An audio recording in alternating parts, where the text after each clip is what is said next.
So it's 7 o'clock. Welcome to Monday Night Reading. I want to share with you that tonight is a special night. We have Michael Port in the house. Hey, Michael. Hi, how are you? I'm great. So just a quick word or two if you're new to Monday Night Reading. I am AJ Harper, and I run Top 3 Book Workshop, which is a course for authors who want to write a book that truly changes lives. I also am head writing coach for Michael and Amy Port's company, Heroic Public Speaking. And I write books with this dude behind me, Mike Michalowicz. You see some of those books there. That's just a little abbreviated summary of who I am.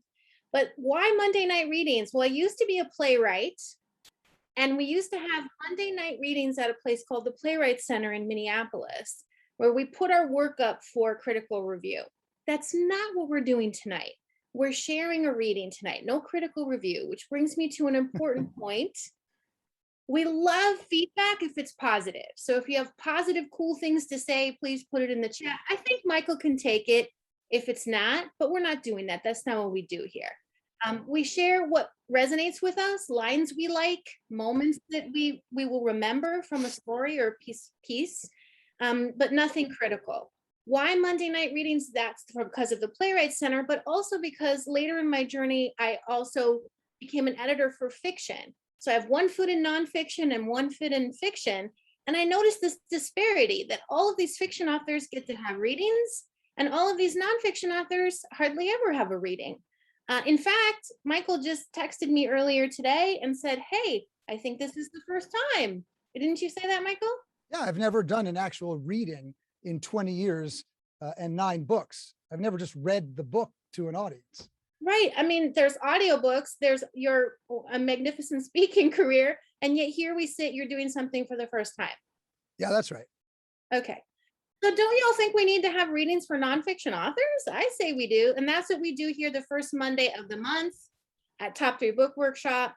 And you can join for free. There's not even a registration. Just come for an hour on a Monday night, first of the month. The next one, Laura, if you can put in the chat, when will the next Monday night reading? And I can hear that ding dong bell continue. But we're going to go ahead, and I want to introduce Michael Port to all of you who maybe don't know who he is. I think most of you do, but this is a great bio, so we've got to read it. So Michael Port is the author of 9 books. I was trying to count just by hand, Michael, and I didn't get to 9. I got to 6. So we probably need to have a convo later about what I'm missing, which have been translated into 29 languages. A few of them have become perennial bestsellers and made it onto such lists as the New York Times, the Wall Street Journal, and USA Today. Some have won awards from 800 CEO Read, now known as Porchlight, and Amazon. After delivering thousands of paid speeches on the world's biggest stages, Michael and his wife Amy built HPS HQ, Heroic Public Speaking, a performance training center to develop and nurture the next generation of professional speakers, along with CEOs and founders, best-selling authors, business owners, and people leading movements and advancing important causes. So welcome, Michael. Thank you so much. Now, I can help you with the math if you want to know how to get to 9 books from 6. I do. Let's do it. 3 editions of the same book. Book Yourself Solid? Yes. Actually, there's 4 editions, to be fair. There's 3 of the original print editions, and then there's an illustrated edition. So yeah, I count them as additional books because they took a lot of work to rewrite. You should. I've written new editions of books, and they are definitely just the same as writing another edition. Okay, I had you down for 1 extra edition of Book Yourself Solid, so that's where I went wrong. Yeah. Thank you. You're welcome. That would have bugged me. So tonight you're doing a reading from your latest book, which you co-wrote with Andrew Davis. That's right. The Referable Speaker, which I am holding up as we speak. So is Michael. If you have a copy and you have it handy, hold it up as well. And of course, we would like you to purchase one. We're not ashamed to say that here. People work hard for their books. So Laura's got a link in the chat for you if you want to go ahead and grab a copy of Michael and Andrew's book. So tell me, who is your reader for this? I mean, I think it's obvious that it's speakers, but is it any speaker?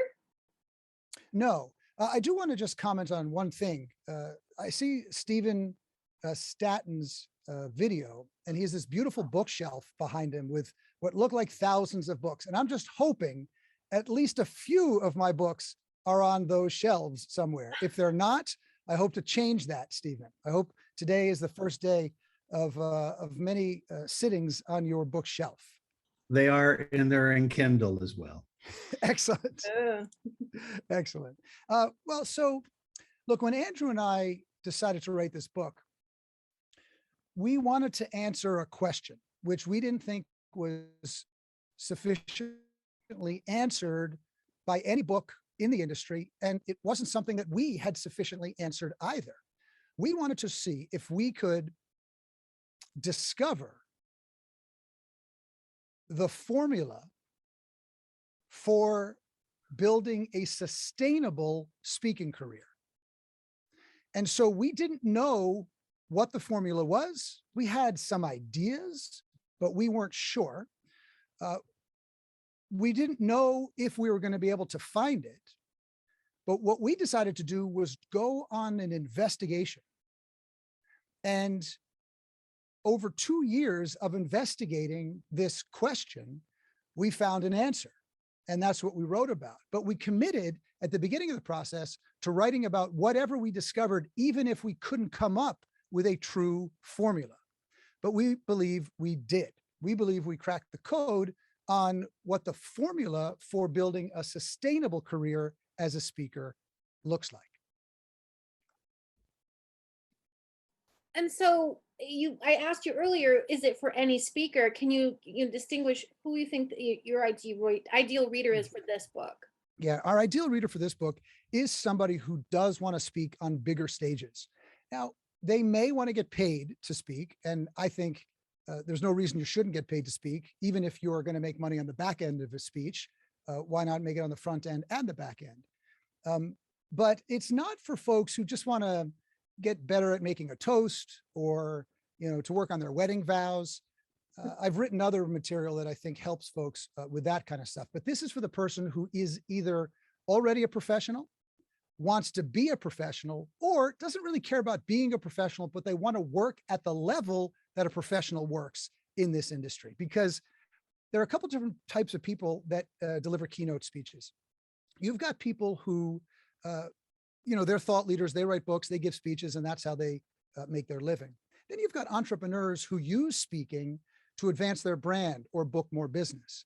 And then you've got people who are mission driven. They have a cause or some sort of activism that they want to promote to an audience through speaking on big stages. And we work with folks in all three of those groups. And that's who the book was for. I love that you can answer that so succinctly, and we can all identify now, is this book for me, and do I know someone who needs this book besides me? So what is your core message? I know what it is. It's actually right in your, I love that it's right there on your Amazon listing. Thank you for doing that, by the way. It's really, really clear. Let's share with everybody, what's your core, or as you would call it, a big idea for the book? Well, can I ask you a favor? Can I hold on that? Because I think they'll discover the big idea in the reading. Oh, cool. Would that be okay if we can just hold on the answer to that? I'm flexible. We can absolutely do that. So let's shift right in. I'll ask you the two other questions I usually ask before we do the reading. I'll ask them after, and we'll see if anybody can figure it out. And in the meantime, please set up the reading we're about to hear. Okay. So the book is called The Referable Speaker, Your Guide to Building a Sustainable Speaking Career, No Fame Required. And I'm going to read the first chapter from the book because it sets up the big idea. And it's about 16 minutes long. I'll take a few drinks of water during it. And I wonder if, AJ, maybe you can tell me, is it better if people watch me read, or is it better if they just listen? In this particular forum, what have you found most effective? It's both, because people, sometimes people need to look at someone to really process what they're saying. And sometimes people need to just listen and tune out the picture. Okay. One other thing I want to say about the section of the book that I'm going to read is that if you're not that interested in being a speaker, but you want to be an author, you could remove the word speaker from this chapter and replace it with the word author almost every time I mention it.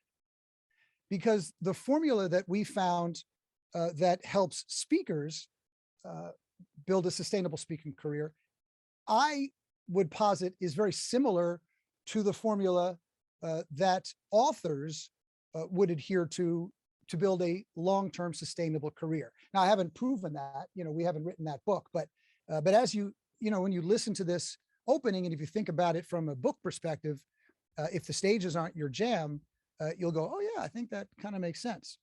I think it will resonate with you. Additionally, I think it's also worth noting that we didn't really write this chapter in this form until probably a few drafts into the book. And we did that because we really didn't know how to set it up until we had gotten pretty far into, pretty deep into multiple drafts. And so I think one of the things that often happens to folks when they start is they spend a lot of time working on the beginning of a book, just like they spend a lot of time working on the opening of a speech, often before they know what the rest of the book is going to look like or the rest of the speech is going to look like. And as a result, they spend tons of time there, not as much time on the middle or even end of the speech or the book, and then find that they got to come back and redo the whole thing anyway. So we wrote this afterwards, when we were trying to figure out how do we set up the big idea so that we can introduce the formula. Fair enough? Absolutely. Okay, here we go.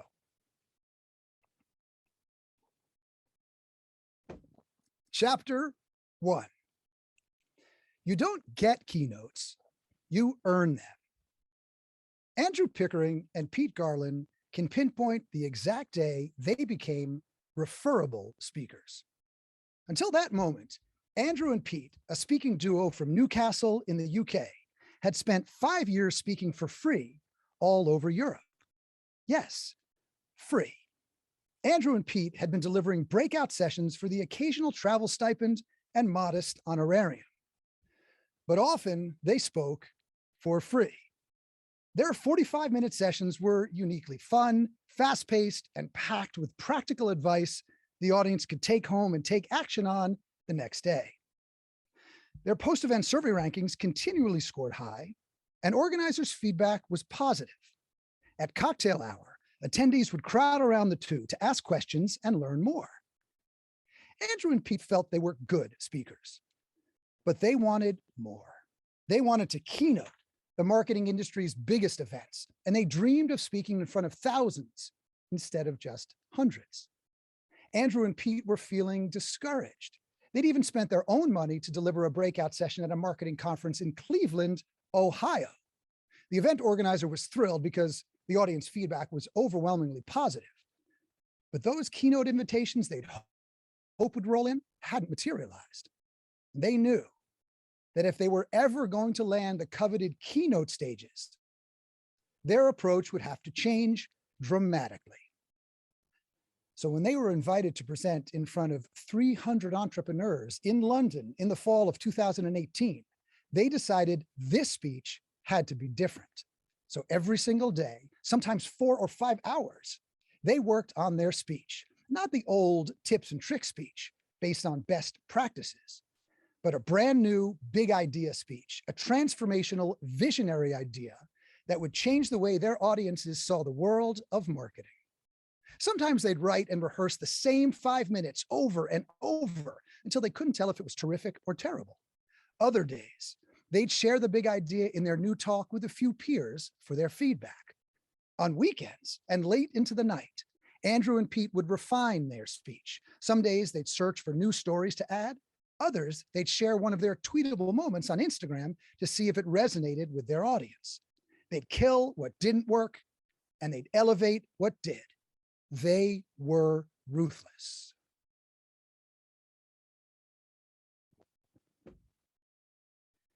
Then, on November 4th, 2018, they debuted their new keynote speech, the 90-10 rule, at the Upreneur Summit in London, and the audience loved it. Before they'd even walked off the stage, National Speaker Association Hall of Famer and MC Jay Baer texted the event organizers at Social Media Marketing World, one of the largest social media conferences in the world, quote, "At the Upreneur Summit watching Andrew Pickering and Pete Garland's new talk. Incredible. Think about them for your keynote in 2019. It's that good," end quote. Andrew Pickering and Pete Garland became referable speakers. One event, one speech changed everything. Those hundreds of other free gigs hadn't generated even one keynote opportunity. All those breakout sessions packed with actionable takeaways generated tons of buzz, great session feedback, and a bunch of new YouTube subscribers. But no one had ever before suggested they keynote an event in front of thousands. What exactly did these two young guys do in their new speech to become the closing keynote speakers at one of their industry's biggest events?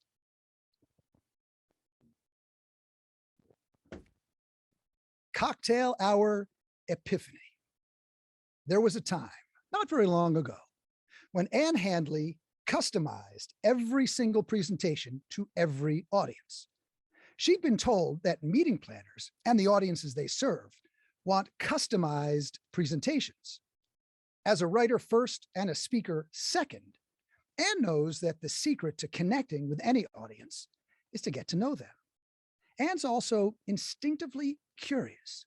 She loves to spend an afternoon chasing links to find a funny, offbeat, relevant, and compelling story. Sometimes Ann starts by reading her audience's trade publications and signing up for a handful of corporate newsletters. She'll dissect their confirmation emails and pore over their About Us pages. Other times, Ann will consume 2 years worth of corporate blog posts, watch hours of YouTube videos, or scour the insider's social media feeds looking for a nugget of a good story. As a result of her digging, Ann unearths the most delightful tales to incorporate into each speech, relevant anecdotes that she knows the audience will appreciate. No wonder Ann is one of the most sought after speakers in the marketing world. She's funny, irreverent, and unbelievably smart. Audiences and event organizers love Ann. We do too. But in 2015, something strange happened.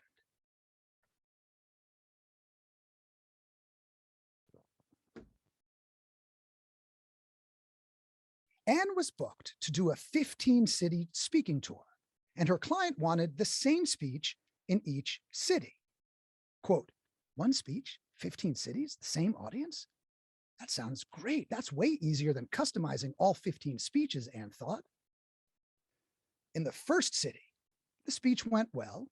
The audience seemed to enjoy it, but Ann thought it could be better, so she tweaked a few things. By the fourth city, Ann had tightened up the stories, and her one-liners got punchier. By the sixth city, Ann had refined her slides and even noticed more smartphones going up to take pictures when she hit the salient lessons in each story. At cocktail hour, after her keynote, at the seventh stop on a tour, Ann remembers the exact moment she became a referable speaker.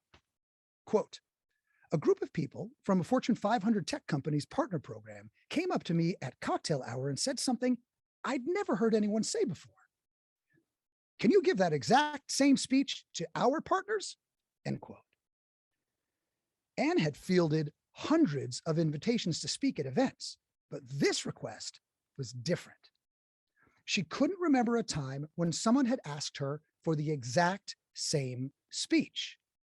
The folks from the Fortune 500 company didn't want a customized version of the speech she delivered earlier in the day.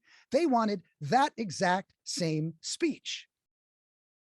A year later, Ann gave that speech at the Global Partner Summit for double her original fee. Except only Ann knows it wasn't the exact same speech. It was even better. Sure, all the stories were the same. Even the main lessons she delivered were the same. But the truth is, she's never stopped refining that speech. Now, seasoned speakers, well, they'll tell you that Ann's success is a direct result of the reps she's put in on stages big and small. Meeting planners will point to Anne's unique storytelling style, gracious personality, and her charismatic stage presence as the reason she's so well loved. Marketers, well, they'll tell you it's Anne's sizable online following that's led to her higher fees and perpetual speaking demand. Publishers will point to Anne's Wall Street Journal bestseller, Everybody Writes, as the reason people entrust her with their audiences. While all these things are true, they don't explain why Anne's speaking business took off like a rocket ship after that 7th city on a 15-city tour. After all, that might have been the first time Anne was asked for the exact same speech, but it's far from the last.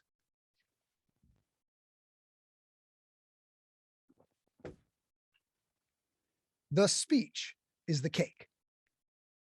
Andrew Pickering and Pete Garland's overnight success and Anne Handley's cocktail hour epiphany are textbook examples of a referable speaker in action.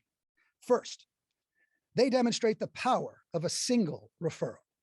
Andrew Pickering and Pete Garland's speech wasn't even over when Jay Baer sent the text message that would help them secure the keynote at the world's largest social media conference. No one asked Anne for her credentials. They didn't ask her to justify her fee when they approached her at cocktail hour, asking for the exact same speech. Because referrals from people who've already seen you speak close faster, at higher fees, with fewer objections than opportunities from any other source. Additionally, in both cases, the transformation from speaker to referable speaker happened only when they refined the same speech over and over and over. In 2015, Anne's client gave her permission to deliver the very same keynote in every city. But Anne's deep-seated desire to continuously tweak and refine that one speech turned it into something that other people wanted. In Andrew and Pete's case, their unwavering focus on creating a new speech for one event and investing the time and energy into perfecting it propelled them into a new tier of speaking. Both Anne and Andrew and Pete have seen a precipitous drop in their requests for customized speeches ever since they became referable speakers. Finally, in both cases, their speaking success had little, if anything, to do with their ability to market themselves as speakers or to build their personal brands. Anne's best-selling books, her personable online presence, and her executive-level leadership experience all exist at the periphery of the speech she's delivered. All of her accolades and accomplishments are icing on the cake. The speech is the cake. Andrew Pickering and Pete Garland are no different. Their successful membership business, their noteworthy YouTube channel, the 2 books they've published, even their ranking as 2 of the top marketers in the world didn't change the market's perception that Andrew and Pete are great breakout session speakers. Only a new kind of speech did that.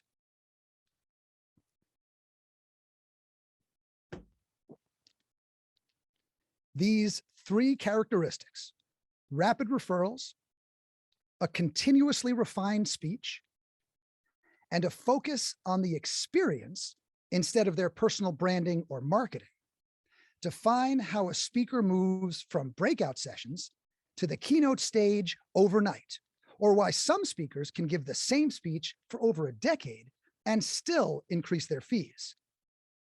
Of these 3 characteristics, the first, rapid referrals, is the most important. It's the concept that makes sense of the second 2 and gives us the greatest insight into evaluating the success of any single speech or gig. Rapid referrals from audience members who've seen you speak close faster, at higher fees, more often than any other referral or lead source. Why? Because they've seen what you can do and want exactly that speech for their event and their audience. Measuring your speaking success by the number of referrals you receive bucks most of the speaking advice you might hear. You need to market yourself better. You need a slick website and arresting imagery. You need a sizzle reel. that knocks the socks off of the event organizers visiting your website. You need a speaker one sheet showing your significant list of accomplishments. You need to gather a mailing list and do some outbound marketing. You're going to need to buy some keywords and invest in a little advertising. You need to write a best-selling book and secure a speakers bureau to represent you. Market yourself better. Just market yourself better if you want to win more gigs more often at higher fees. That advice isn't wrong. All of those things might help you get one gig. None of it will guarantee you get the next gig. The only thing that will help you turn one gig into 12 is a speech that generates new opportunities to speak at other events, online or in person. Instead of focusing on getting one gig at a time, you should focus on turning the gigs you get into just a few more.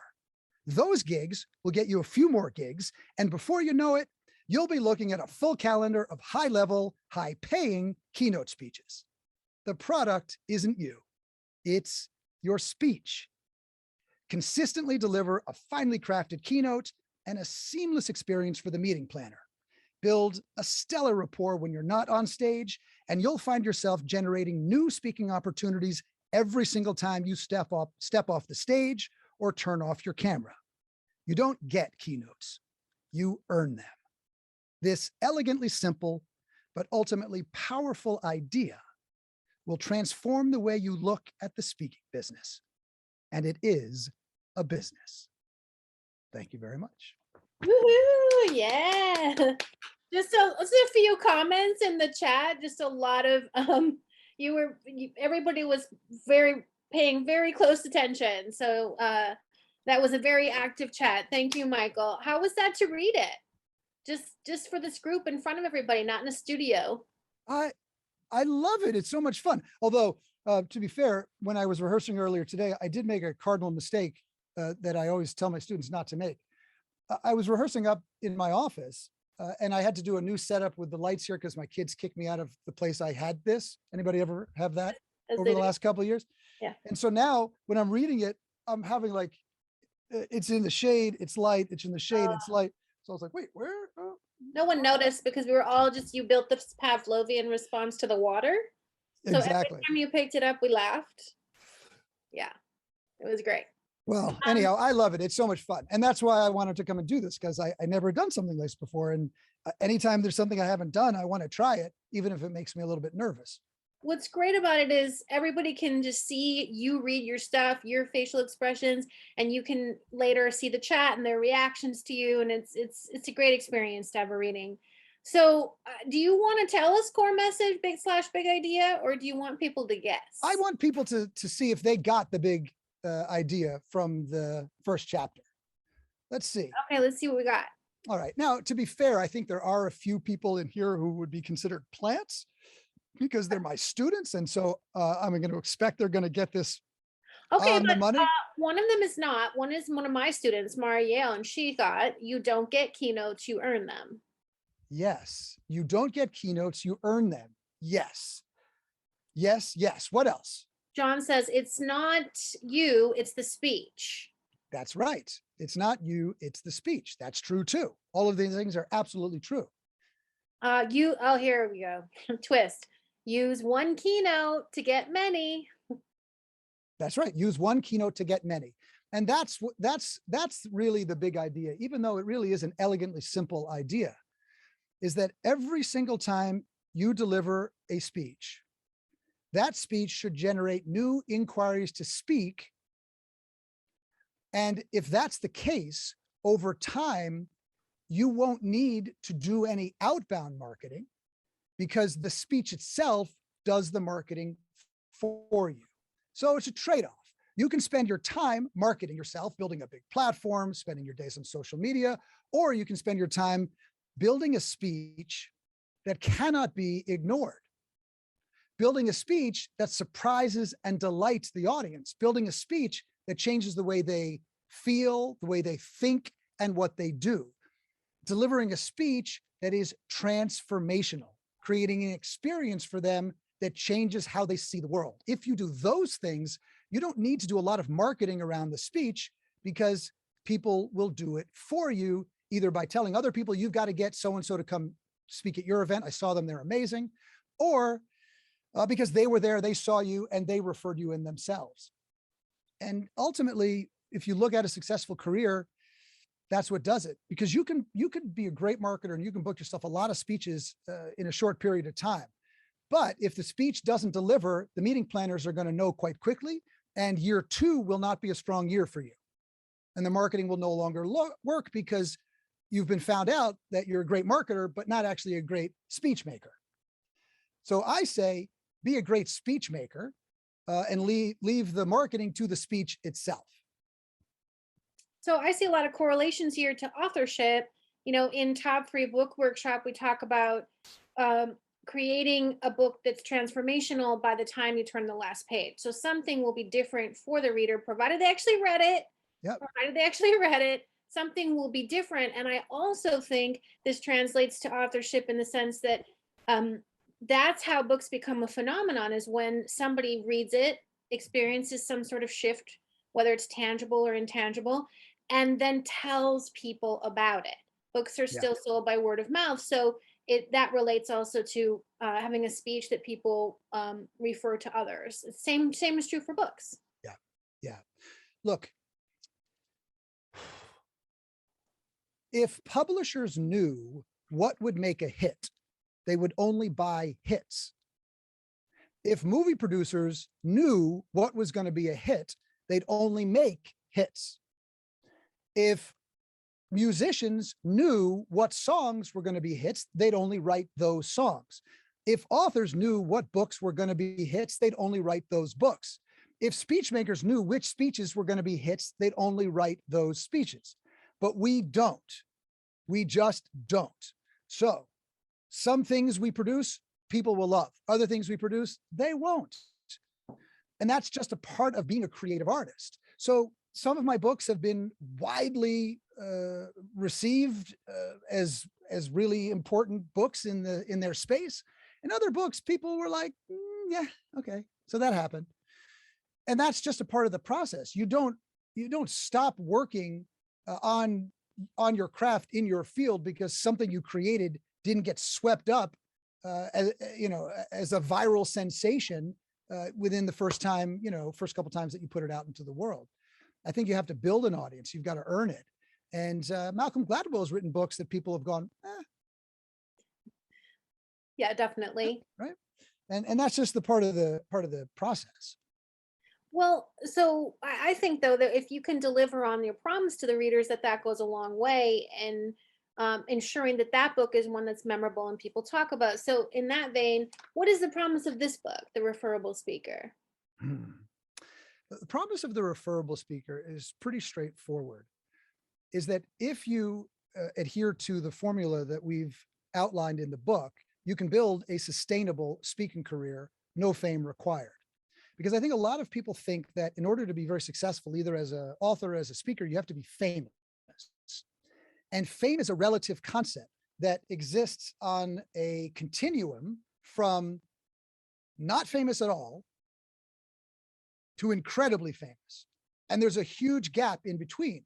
So Will Smith is what we call worldly famous. He cannot walk into a mall without being mobbed. It's just not possible. But you don't need to be worldly famous to be a working professional speaker or a working professional author. For example, in the speaking industry, there are 4 categories of speakers, and we outline this in the book as well. There are 4 categories of speakers. The first category of speaker that the meeting planner often pulls from, if they have the budget for, is what we call the actors, athletes, and astronauts. They're the Will Smiths of the world, the Serena Williams of the world, the Mark Kellys of the world. They're people that put butts in seats.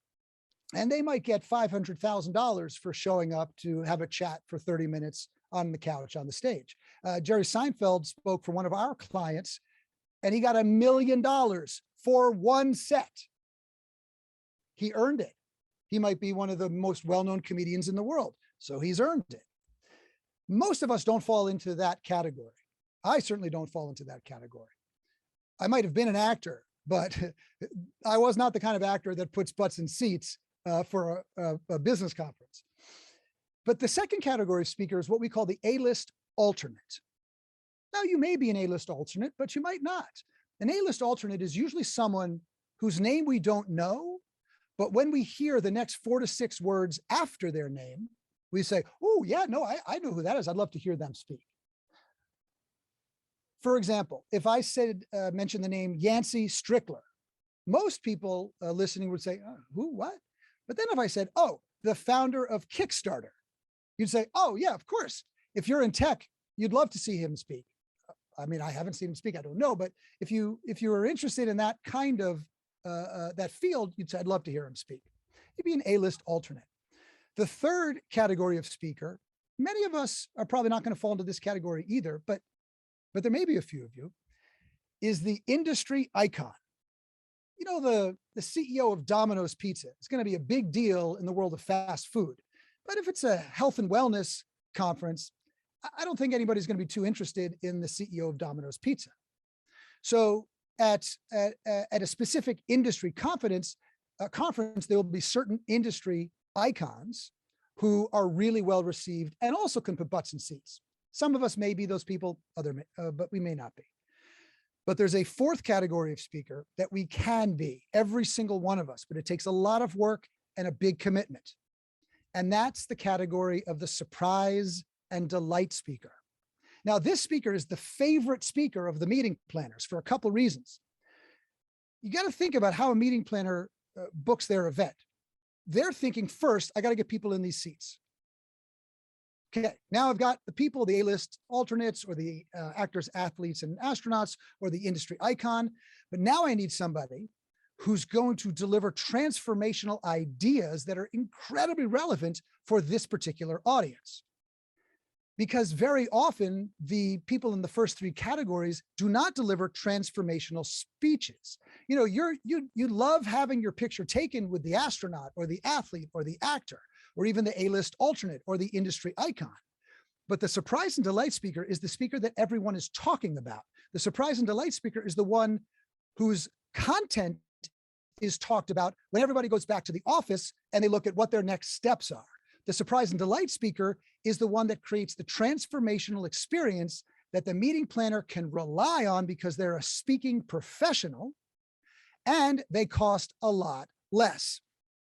So Will Smith might cost $500,000, but you know, Andrew Davis may cost $20,000. So you're getting a lot more value from Andrew at that $20,000 if you're looking for a transformational speech that is incredibly relevant to the people in the room versus the $500,000 value you're getting from the celebrity just to put the butts in the seats. But on the stage, they may not change anybody's world as a result of being there. So the meeting planner relies on this surprise and delight speaker. And when they find them, they book them again and again and again and again, just like they did with Ann Handley. They said, could you do 16 speeches or 15 speeches over the next year? You say, yeah, sure, happy to. And we're seeing a lot of that now when meeting planners find speakers that they count on, that they love, they'll just take the easy route and say, look, can you just do 15 or 20 this year for these different groups that I've got, or for AT&T in 15 parts of the country, because it's a big company, or 15 parts of the world. And then you'll work forever. And that allows you to build a sustainable speaking career, because every time you give your speech, people see it and they want you to do it again. That is so helpful, and I hope you're all excited to learn more about this book. And I want, we couldn't even for the next 3 hours cover, even just graze the key points in this book that are so helpful for any speaker who wants to take this seriously and have a professional life as a speaker. But I can't help seeing these correlations to authorship. You posted, it was a few weeks ago, I think it was a New York Times article about the publishing industry realizing, oh, wait a minute, just because somebody's famous and has a lot of Instagram followers doesn't mean they can sell books. Mm-hmm. And even big celebrities who have, not just Instagram, but household name recognition, not selling a lot of books. And I think it's because of what you just said, because they're not actually thinking about the transformation they can provide with their book. Correct. even a memoir can do that. But if you're not setting the intention to do that, then you won't make that happen. And so if a person, unless you're a super fan, you're not going to recommend the book. Mhm. You're not going to say you've got to read this Will Smith autobiography. Yeah, which is out right now and not selling a lot of copies, actually. And no, Yeah. I'm not being disrespectful to Will, but it's a really important it's a really important thing to understand. We often make this assumption that you have to have some massive platform to sell books, and you don't. What you need is a book people want to read. Now, you've got to do some work to get the momentum going, to encourage people to rally around the book, to be in community around it. So there's lots of things you can do to help facilitate that process of spreading the message of the book. But ultimately, that's the deal. And so when we decided to when we decided to put this book out, we didn't actually think much about the marketing because I don't know, I guess, we're just not at that place in our career. When we first started it, it was really just, we wanted to do this as a really important exercise for the people that we served. We thought that this book had to be written before we stopped doing this work, because most of the information that people have about what it takes to be successful in this business is just flat wrong, just dead wrong. And with all due respect, many of the people who are teaching the business of speaking have never had successful, long-term, sustainable careers as professional keynote speakers. Oh, thank you so much. And Yes. it's the same thing with author programs. This group doesn't need to be told that writing a book in a weekend is an unattainable feat. Unless you're just writing a pamphlet. I can definitely write a pamphlet. I could probably write a first draft of one chapter in a weekend, but that's about it. And so when we decided, we were trying to figure out how we were going to market this book, we did not care about lists. I mean, we don't need this book on the New York Times list. The New York Times wouldn't be interested in this book. It's not the kind of book that they would put on their list, even if it sold more copies than any other book on their list. They probably wouldn't even put it because it's an editorialized list, just so you know. It's not actually just a numbers-based list. They can choose, we don't really like this kind of book. Let's put this one up here, even if it got fewer copies sold. That's just the way it is. So what we decided to do was put our money where our mouth was. We said, look, we don't think you need to market speeches. We think you need to deliver a speech that's transformational. And then people will spread it for you because you'll get stateside leads. So we thought, can't we do the same thing with the book? Can we write a book that people tell other people to read? So we do a quiet launch, a stealth launch. That's what we tried.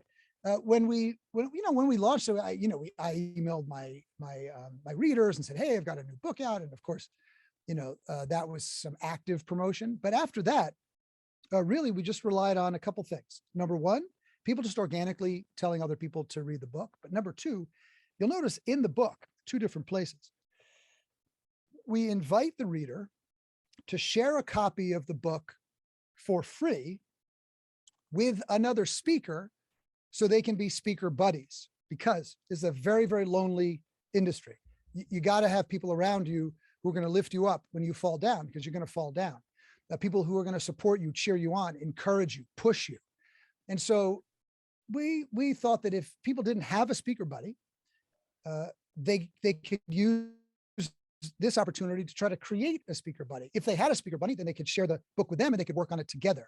And so there's a little form that people fill out, and then we get a little email, we get a notification, and we see what they wrote to their speaker buddy about this book. And then we send an electronic copy to them. Now, in that electronic copy, when the speaker buddy reads it, a digital copy, an ebook type copy, in that one, it says, hey, listen, it's not a bad idea to have another speaker buddy. So why don't you pay it forward? You got this book for free, buy it for somebody else. And then there's a link that encourages them to buy it. So we encourage people to share it in the book. And that's it. That's all we've done to market the book, really. I mean, I've done a few podcasts, and, Andrew and I, we made a webinar, like a highly produced recorded webinar that you can see on the referablespeaker.com. And we did that for trailer that was hilarious. And a book trailer. Yeah, book trailers on there too. We played off the Ocean's 11 trailer with the Ocean's 11 theme music, and we had a good time with that. I'll let you all decide who was George Clooney and who was Brad Pitt.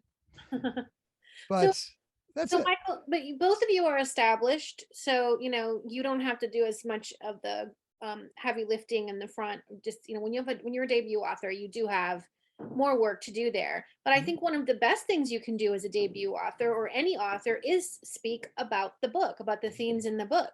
So this is how authorship and speaking are cyclical.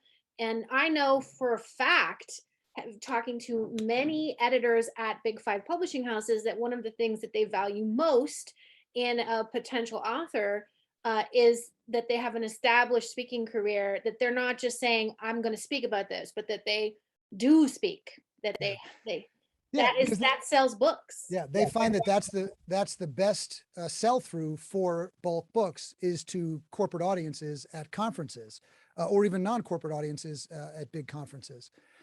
And the article that you mentioned that was in I think it was the Times, or I can't remember, maybe the Wall Street Journal. I think it was It the was the Times. Times. It was the Times.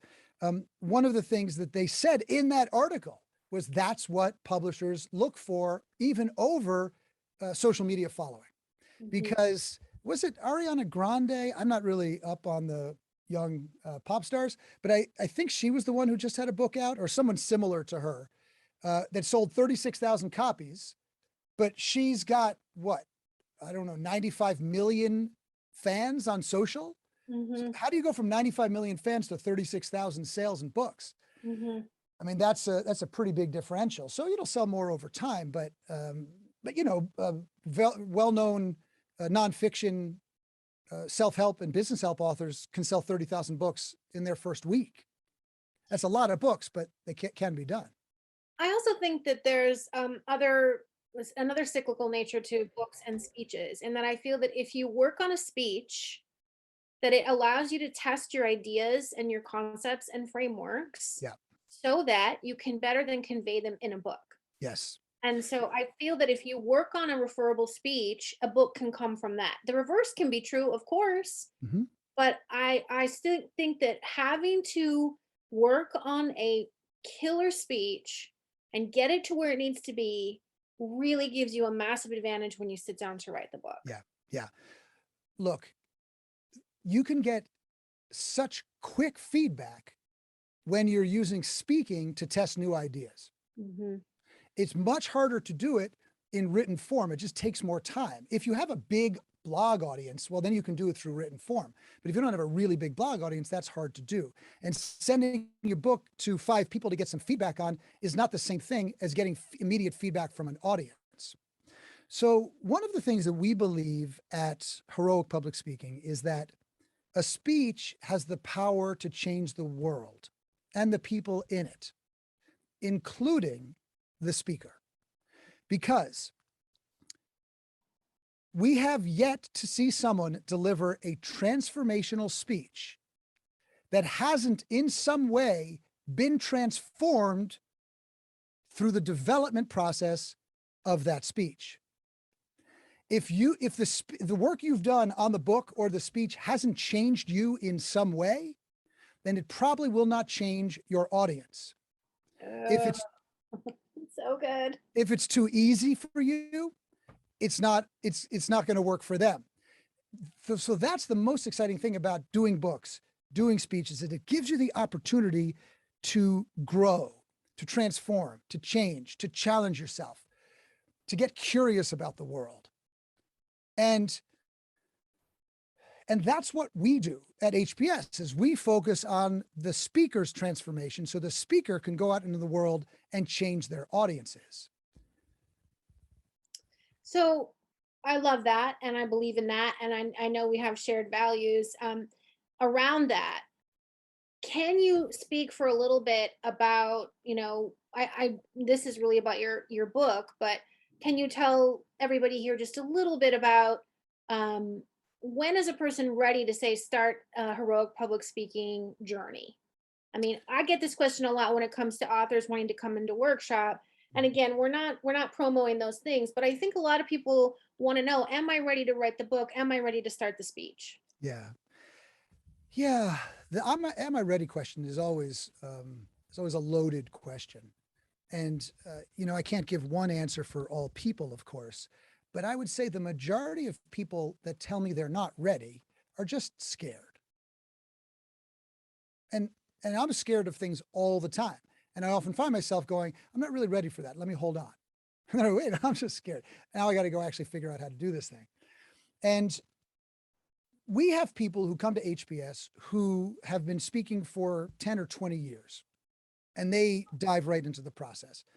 And they're often the most challenged because what they've been doing for so many years has been working for them. But they know in some part of their mind that they can do better. They just don't know how yet.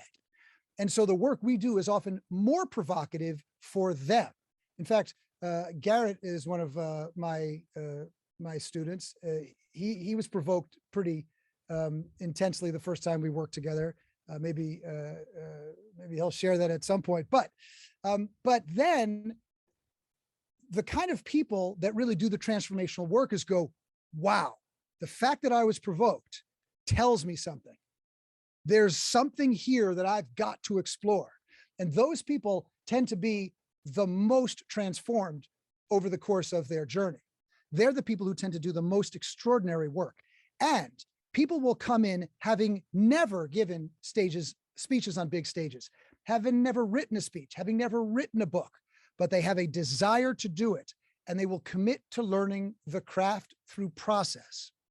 Because here's the thing. If you're wondering, am I ready? Maybe you're afraid that you don't have the talent for it. And you're kind of waiting to figure out, at some point, will it be revealed to me that I have this talent? And the fact of the matter is, talent is overrated. I have worked with many, many talented people who didn't do much with their talent. I'm sure you've seen lots of talented people throw their talent away. Yep. And I've also seen people come in who at first you wouldn't think are particularly talented writers or performers, but by the end of their time with us, they have transformed and become some of the most entertaining, captivating, and insightful speakers you'll ever see, because they realize, oh, this is a craft like anything else. Yes. I can get better at this if I learn the craft. Look, take it from me. I'm a guy who you could barely get to write a 5-paragraph essay in school. I am dyslexic. I still have trouble spelling most words. And I never thought of myself as a writer, ever. But when I started in this business, there was no social media, there were no podcasts. The only way that people who were consultants got well known was by writing books. So I thought, well, let me see if I can write a book. I sat down, I tried to write a book. I got nowhere. So I said, okay, how about this? I'll just write 5 minutes a day, just 5 minutes a day about anything. Could be what I had for lunch.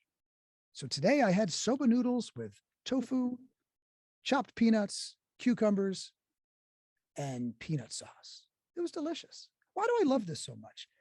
I think it's because of the texture and the combination of flavor. That's what I would write about. And then the next day, maybe it was an idea that I had that I was working on that related to the business in some way, or something for my clients. And then over time, I just sort of started to feel a little bit more comfortable with it. But the really big transition for me, the big moment where I felt like, oh, wow, I got the breakthrough where I could start writing, was when I was doing a review of my very first website in 2003. And I was reading all the copy that I'd put on this webpage. And I sat back in my chair and I went, holy shit. That sounds like my father. I was writing the way that I thought you were supposed to write, like my father, or the way that my father would think was an appropriate way to write academically. My father is a psychiatrist and is rather academic in his approach.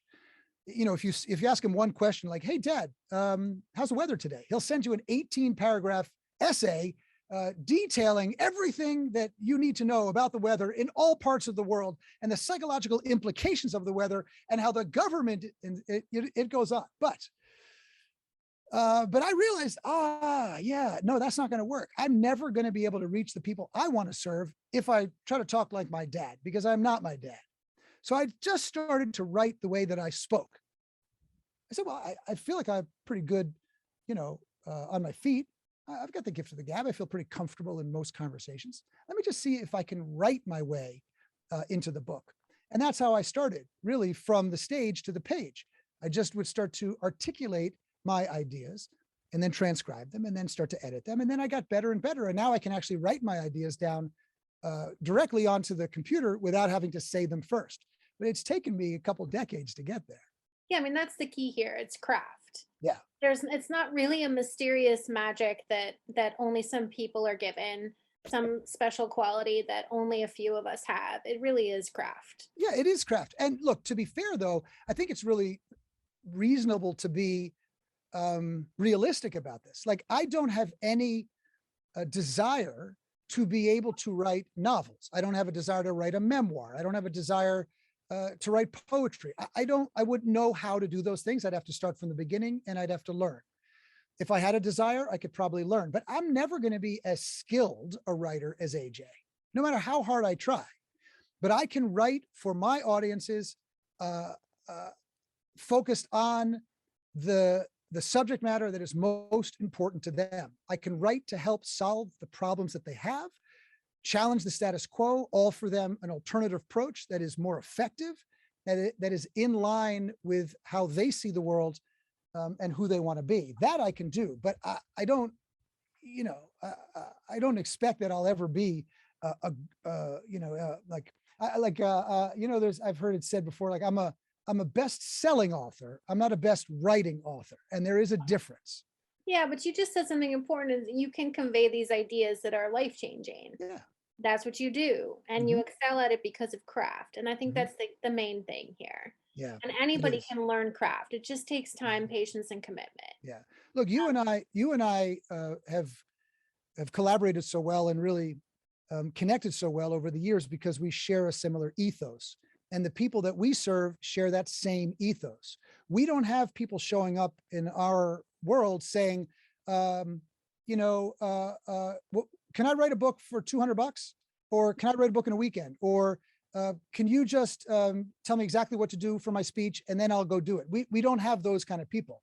You and I get the people who are serious people, serious learners, people who want to do substantial work, people who have character, gravitas, and they know that it's a process and it takes a while. It may take you 7 months to write and deliver a great speech. It may take you the same amount of time to write a book. It could take you a year. It could take you 2 years. Yeah. I mean, it took Andrew and I 2 years. We were going to do it in 1, so we did it in 2. We thought, okay, not so bad. Only twice as long as we thought. Yeah. Yeah. So in the time we have left, and by the way, we did have one question about when is your Audible coming out? We don't know. We were just sort of in a holding pattern on that one. Okay. So I don't have an answer to you. So Laura's given many different links for all of you to grab for Michael's different, for HPS, to learn more about Michael, etc. So get over to those places so you can keep track and find out when it becomes available. But I want to close with a question that's near and dear to my heart, which is, what is the change you hope to see in the world because this book now exists? Look, we're at a particular time in our history when ideas matter more than ever. And those people who have the ability to communicate those ideas one-to-one and one-to-many are the people who are going to have the most influence over our future. And so what I hope with this work is that we're able to teach the craft of speech writing and delivery to the kind of people that really do want to make the world a better place. Because if you really do fully commit to what you believe in service of an audience, it's hard to go wrong. Meaning you might not be perfect, but you'll be in the right space. You'll be occupying a space that your audiences will appreciate, will love. And, you may trip over yourself a couple times along the way, but I really do think it's the willingness to make big choices, be fully self-expressed, and commit to the process, not the end result, because this is process work. And it's very hard to determine exactly what the result is going to be by the end of it. It's creative process. And that's the thing that matters. I am so grateful to you, Michael, that you would share your time with us tonight, that you would read from this book, that we got to have a first with you, that you engaged with us in this conversation and shared so much with this group. Thank you. Can I just ask a real quick question? Can people just write in what they found interesting or helpful or relevant about something that they heard in the reading or something they heard in our conversation? What was helpful to you? What was transformational to you? What is going to help you move forward in your journey as an author and or as a speaker? The stories were helpful, all of it. Parallels between books and speeches. If it doesn't change you, it won't change the audience. Yeah, that was really good. My goal is to be a surprise and delight speaker. Fame is not required. The speech is the cake. Continue to tweak. Start with 5 minutes a day. The creative process. This is good stuff. Good. Thank you. That I always like to see that at the end. And by the way, Michael, Laura saves these chats. So good. She'll send it on to you because there was Okay. a lot of dialogue while you were talking. While you were reading, let's be clear, while you were Good. reading. Okay. Good. Michael, it's such an honor to have you here. Thank you so much for coming to Monday Night Reading. Everybody else, we have one on the first Monday of every month, so come and hear some wonderful voices reading from their books. Thank you so much for having me, AJ. Thanks, everybody. Have a good Bye, night. everybody.